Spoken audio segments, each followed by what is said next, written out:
എല്ലായിടും കൊടുത്തോ? ആ ലെസ്ലി സാഹിബിന്റെ വീട്ടിലേ ചെമ്പുകലം ചളങ്ങിയ പോലത്തെ മോന്തയായിട്ടൊരു മതാമത്തള്ള പൂ കൊടുത്ത പറയാതെ ഞാനൊന്ന് ഗുഡ് മോർണിംഗ് പറഞ്ഞു പോയി. എന്റെ അമ്മോ, അതിനാ സാധനം മോന്തയും കയറ്റി വെച്ചൊരു നിപ്പ്. എനിക്കാണെങ്കിൽ ദേഷ്യം വന്നിട്ട് ഞാൻ മലയാളത്തിൽ ഓരോ ചീത്തയങ്ങ് പറഞ്ഞു. അതിന് വട്ട ആണോ? അതാ അവസാനം താങ്ക് യു പറഞ്ഞത്.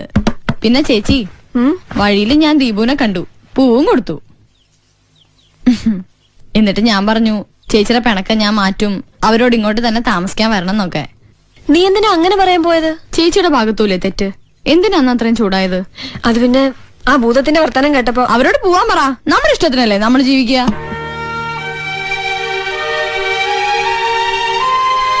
കൂട്ടത്തിൽ ആ കുഞ്ഞുഞ്ഞു മാത്രമല്ല ഒരു ബോറൻ. വേണമെങ്കിൽ അയാളെ വേണ്ടെന്ന് പറയാം, ബാക്കി രണ്ടുപേരോട് താമസിപ്പിക്കാം അല്ലേ? അല്ല, അത് അന്ന് അയാളാ കുഴപ്പം മുഴുവൻ ഉണ്ടാക്കിയത്. വൃത്തികെട്ടവൻ, പരമനാറി, സാമദ്രോഹി. അത് പിന്നെ അയാൾ വെറുതെ തമാശക്ക്.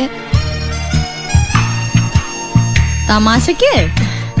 എങ്ങനെ തമാശക്ക്? എല്ലായിടും